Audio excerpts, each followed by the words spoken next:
I hate to say it, I've got something I need to get off my chest that has been kind of weighing heavily on me, and something I don't look forward to, and that I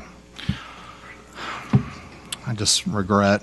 I just want everyone to know this is not intended to be a gotcha moment, or I'm just going to try and lay out a few things as factually as I know how. Are these related to the 6th laning? It's related to 141. Okay.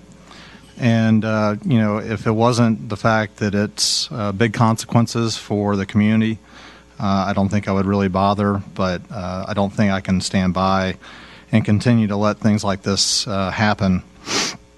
I think as we look in the rearview mirror, the fact that we've had T-SPLOS, the conversation where the council and the public has basically been sidestepped in a great large part by that process. And I'm also hypersensitive probably to this because of the hard work it took to dispel the myth that Peachtree Corners was going to widen their part of 141. And so it just shouldn't be this difficult. And so if you will, just allow me. You will remember that the city manager and the mayor had a meeting in Peachtree Corners back in on November 2nd that was to talk about what was happening on 141 and how we could coordinate. And this was a meeting aggressively sought by Johns Creek. On December 3rd was the first meeting on the intersection with the Public Works Director. The claim was made that Peachtree Corners was doing a Michigan Thru U. And at that meeting, it was a small, intimate meeting, I expressed that I highly doubted that to be the case. A letter was produced from Peachtree Corners that said basically that they were doing otherwise. And I pointed out that from my reading, it did not say that. And we left that meeting that staff would double check on the veracity of what was happening in Peachtree Corners. After this meeting, but before the December 10th council meeting, I asked if the city had confirmed the issue I raised, and I was again referred to the Peachtree Corners letter, which I pointed out does not say anything about a Michigan Thru U. I asked staff to confer with the city manager. The response I got was that the city manager said the agenda memos were accurate. Meanwhile, the agenda packet was published to council and the public with the claim published repeatedly as fact. During the same time leading up to the council meeting, the Peachtree Corners city manager told me that he left a message for the city manager of Johns Creek asking him to call him back regarding this false claim. And according to him, that call was never returned. At the council work session, the mayor seemed to have gone out of his way to say that Peachtree Corners was doing a Michigan Thru U. At this point, I said that was not accurate. The mayor's response was adamant that it was, quote, absolutely accurate. To hopefully clear this issue once and for all, my friend Alex Wright, who is on the Peachtree Corners City Council, sent me an email stating unambiguously that Peachtree Corners had no plans to do a Michigan Thru U.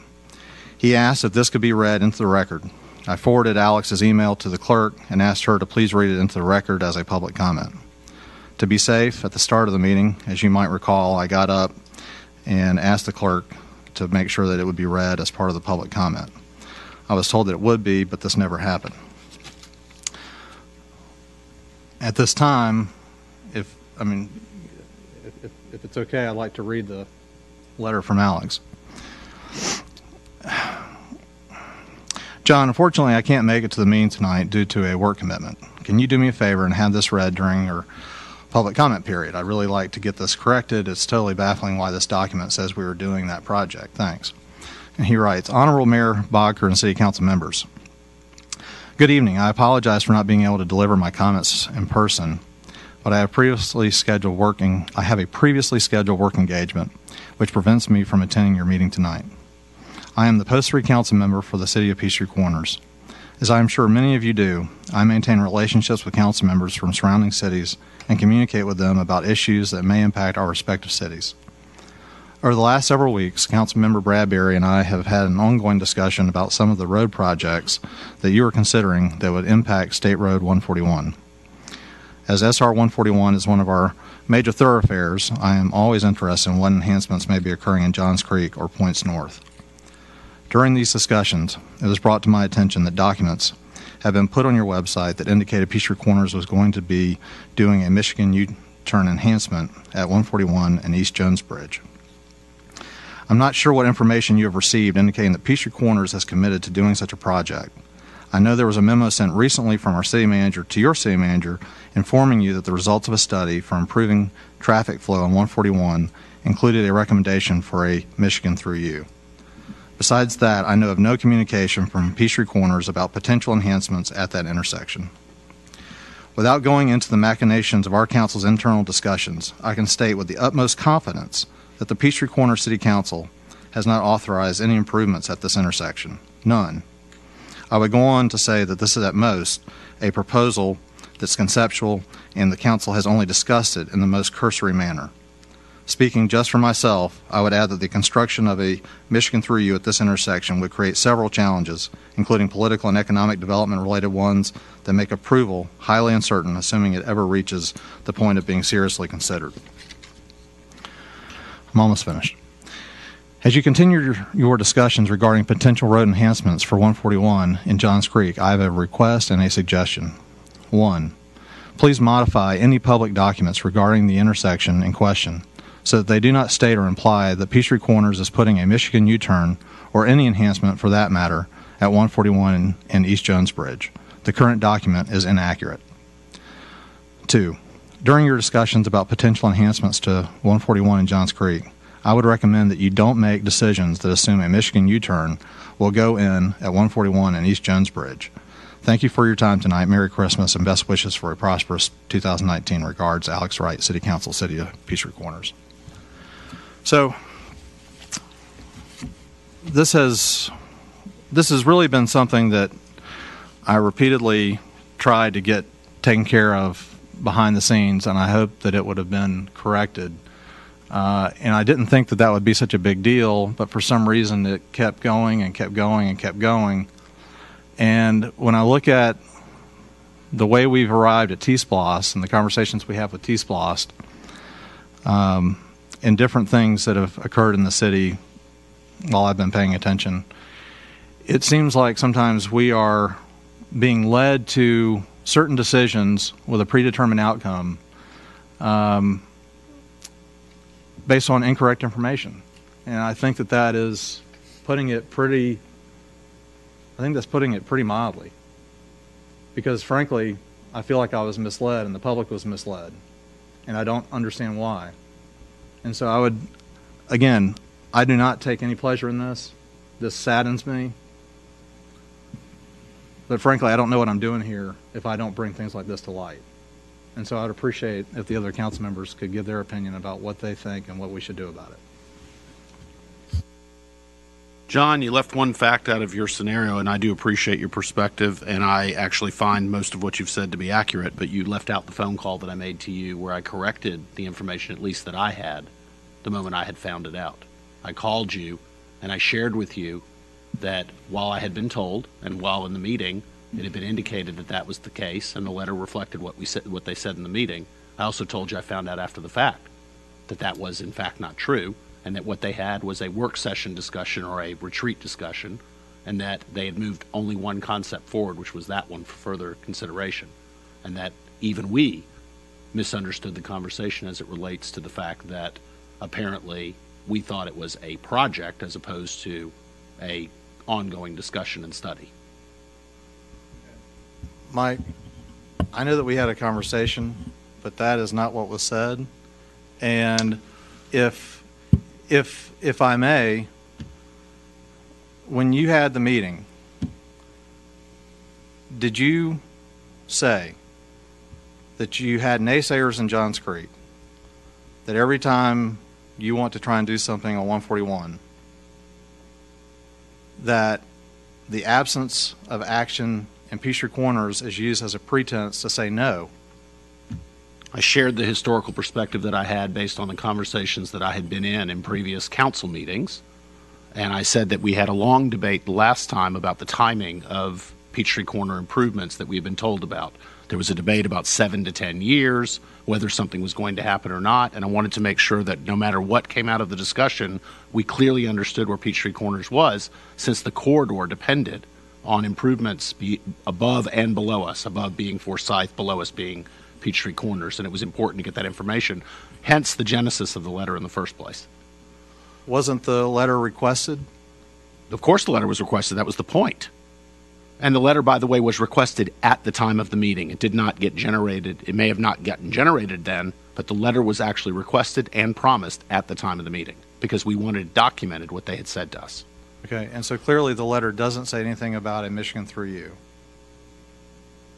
The letter says what it says, John. Okay, but after repeated attempts to get it clarified, and when we were sitting at that big table at the last meeting in December, you brought it up. I tried to give the warning that, no, that's not accurate. And you doubled down and said it's absolutely accurate. Again, John, I was operating on the information I had, and I called you when that information changed. Okay, but didn't you have a responsibility? I mean, one, I'd take exception that what you're saying now doesn't sound like anything I've ever heard you say before. But wasn't there a responsibility for the staff and you to correct the record and publish that? I mean, we talk about a rumors page, what's hot topics in Johns Creek. I mean, we are looking at a decision chain that's going to forever shape the future of the city. And, you know, I assume that this thing with the 6 lanes through is fine, and I think it probably is what's in our best interest short term.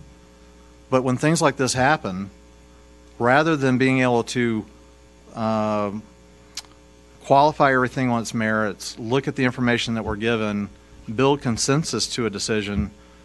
You know, if you ever wonder why the haters and the crazies are out there fighting you tooth and nail, it's because of things like this where we think we can't trust what we're being told. And so it just causes us to, I don't want to spend as much time as I spend researching and double checking. And I mean, I'm lucky that I had the relationship with Alex Wright, or else I never would have known that this was not accurate. I would have had no way of verifying it.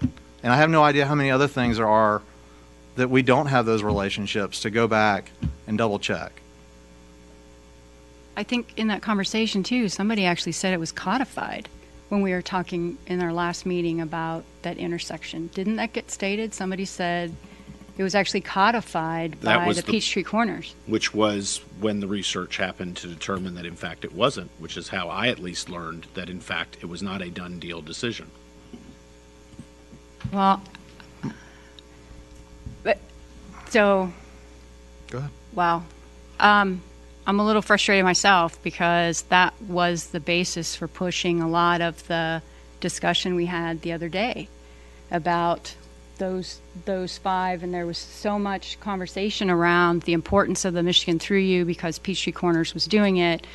It was codified. I think following back up with, at a minimum, us letting us know that that changed was important, and I don't know that that happened because that was a component. But the other piece is the words. I knew that to be the truth at the time. That bothers me too, because on these construction projects and these road projects, we're trying to find the best solutions with a lot of, I don't want to say heavy-handed, but very strong assertions about facts to be in evidence when people ask the right questions. Where are those facts coming from, Councilmember Andres? I believe they're coming from our staff, and I'm not meaning to throw our staff under the bus by any means, but I rely on the same information you rely on. When I got the letter and when I participated in the conversation, I relied on both the information that I was given and my interpretation of it. Mr. When Mayor? I found it to be incorrect, Mr. I at least informed you, John, since you were the one directly questioning it. Whether it got published or not, unfortunately, I didn't control. I apologize. I wish I did. But I found out from our staff, actually, I believe. I can't remember how I found out exactly that it wasn't true because I didn't speak with the mayor, I don't believe. How is it that whether or not we have discretion on T-Splost, no one knows when or how that happened? You don't know if, in my mind,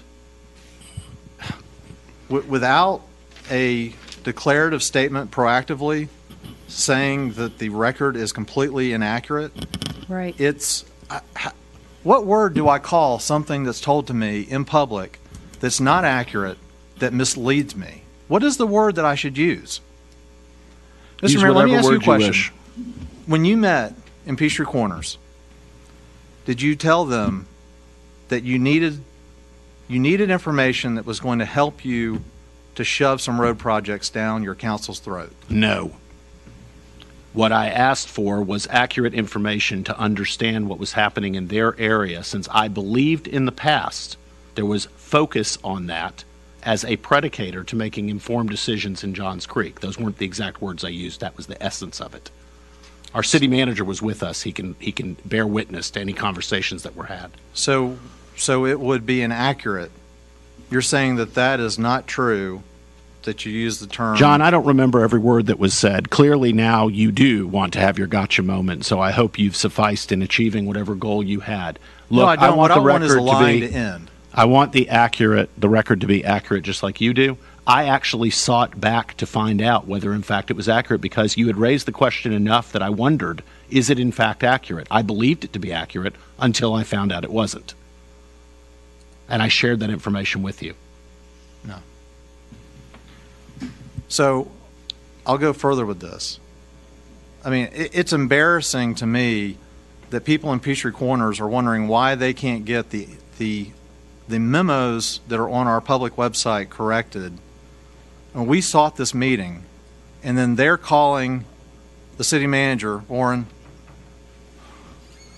I mean, they're calling you, and they're emailing you saying that there are discrepancies, but we're not returning the messages.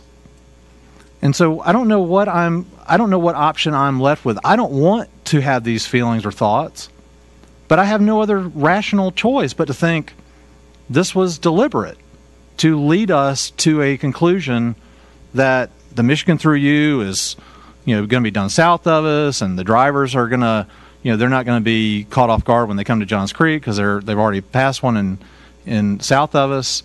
I mean, what am I missing here? I mean, the only thing I can add to the conversation, I mean, Brian did call me, asked me to call him back, and I didn't call him back. There was no specific reason. I think he just got distracted and didn't call him back. But he didn't email you? He sent me an email and just said, please call me at your earliest convenience. It's the only one I was looking before to find. I do remember that. Okay, he sent you an email saying, it says, oh, it does say, I apologize. It does say on here, I need to discuss with you the discrepancy between the highlighted sections of the two attached documents, but I don't know that I picked up on that at the time. So that's my mistake. But I did get the email. It was December 11th. Thank you.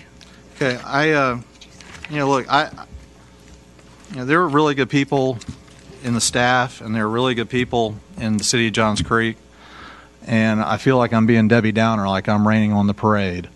We had a great meeting over there looking at this, the metrics for the traffic flow, and I appreciate that.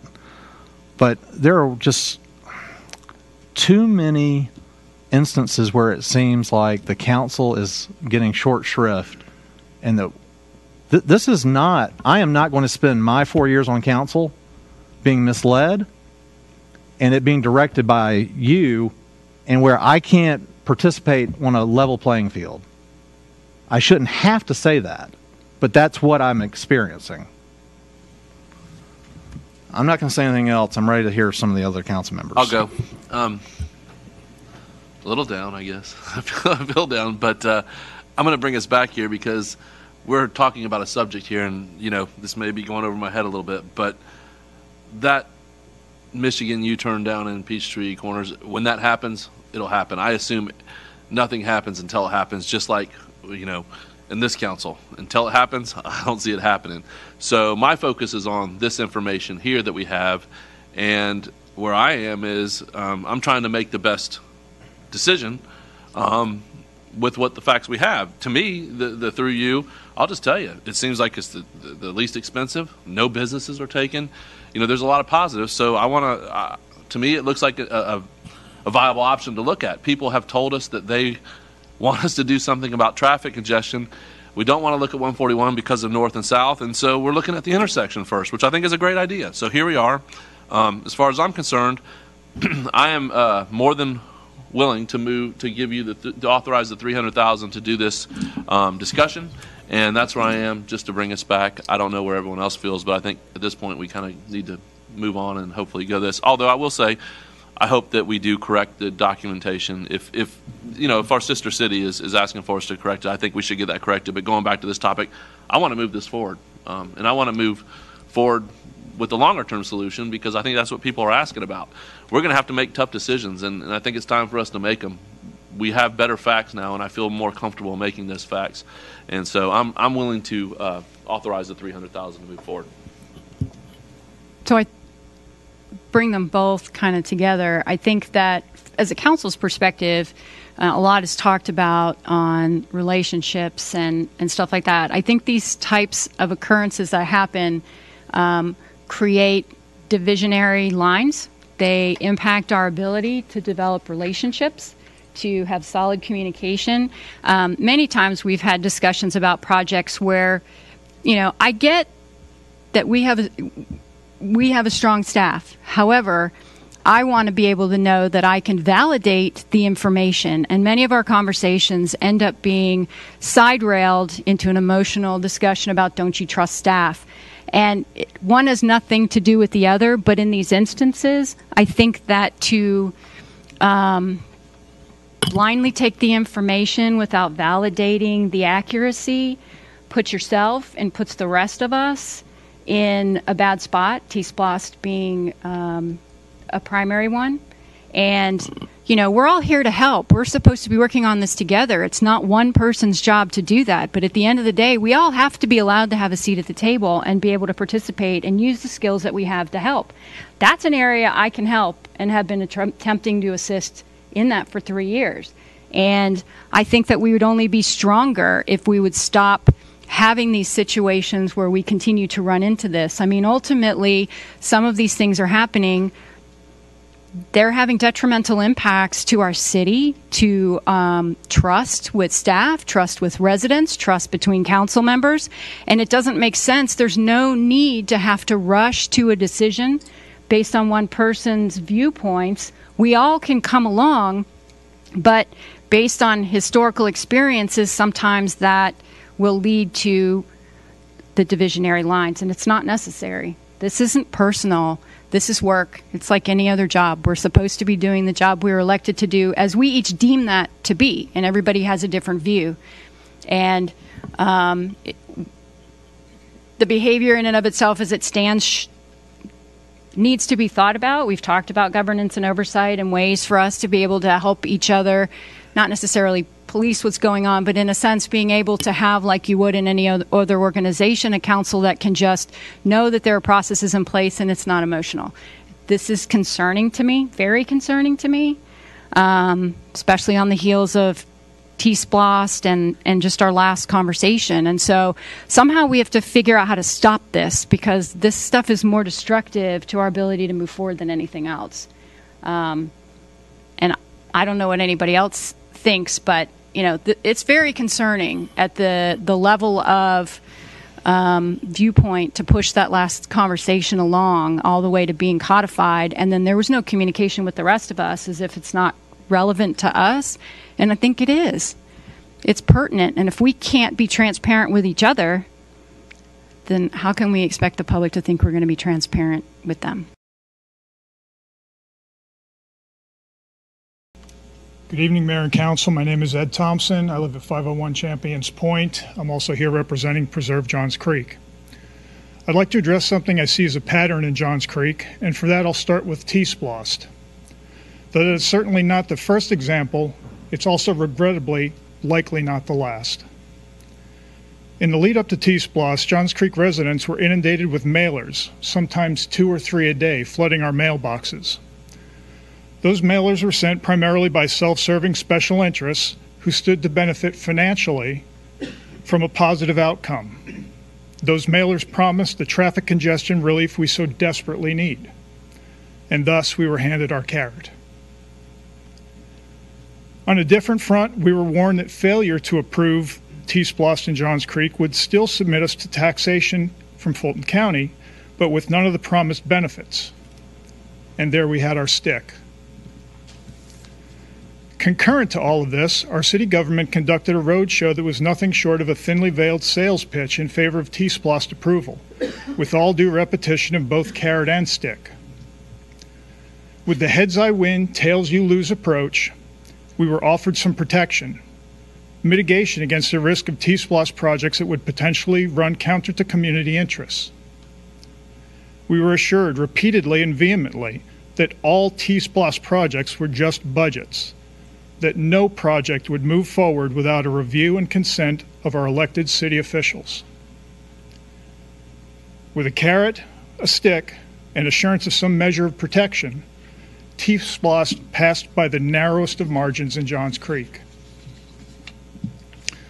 Several months after the pass and the vote, the rules changed. Months after the vote, we suddenly heard we had no discretion over T-Splost projects.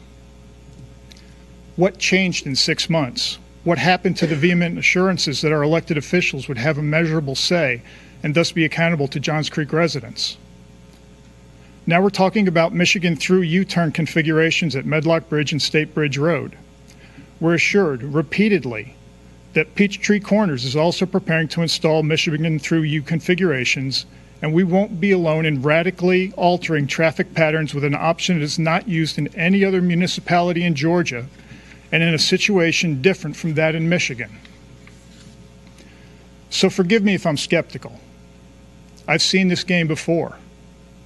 It doesn't end well for the residents. Our city government has work to do to regain at least my trust in its transparency. I'd like to see written confirmation from Peachtree Corners regarding their intent and timing on a Michigan Thru U-turn configuration. Anything less is proven to be an empty promise. Thank you. Thank you for your public comment. Would anyone else like to offer any public Thank comment you. at this It's time? Mark Andres, 9765 Knollcrest Boulevard. Once again, the work session being online, it's either a blessing or a curse again. This evening while watching it, there was discussion about the Michigan Thru U and whether or not Peachtree Corners has decided to put them in or not. And my concern is this. We seem to be doing a lot of work in this city over the course of the last 2 years where we walk in, a lot of promises are made, a lot of statements are made. The veracity of those statements are falling into big question lately. Michigan Thru U is about a $12 million project, I believe, 11 to 12. But yet we need to put in extra information that may or may not be true to try and sell your citizens on it. Unfortunately, this isn't a one-time affair. This happened on many occasions. T-Splost, gentleman before me covered that one pretty well. Park bond. You guys sold us park bonds, so we're going to take care of 5 parks. Here we are 2 years later, haven't broke ground on one. As a matter of fact, we tabled so far the 3 pocket parks that when it was first sold, discussion was first up. Those were the 3 that were going to be done because they were small, they were part of the community, and they were going to be taken care of first. Now we don't even have the money to do those, let alone Cauley Creek. We're kind of struggling along on TPA Lakes. Then we had the great City Hall that came in. Need to purchase this thing now. We can remodel it at minimal cost. Here we are now, getting ready to open it. 3 times what the first projection was when you guys made the purchase on that property. A lot of misstatements in that one that got us to the end result that we're at now. Fire station. Once again, we walked in on the fire station. We can build this, $1.4 million. Here we are, you guys just approved to go to plans at 2.4 or something like that. Big hiccup. The reason for the 1.4 was when it was presented to you, it was presented as a single bay, single story fire station. I watched a work session where the fire chief looked at you not that long ago when you were going through it going, we never would have proposed that. It was always a 2-bay, 2-story fire station. But yet the 1-bay, 1-story was used to get you guys to purchase the land. Then we went into this year's budget. It was touted as the year of the stormwater. Here we are, a couple of months later. Mayor does an op-ed where he talks about the 3 things that we're going to do in this city. Guess what? Not one mention of stormwater. Not one. So I ask again, I look for accountability in the statements that come out of you guys. We cannot keep going around this circle. Thank you. Thank you for your public comment.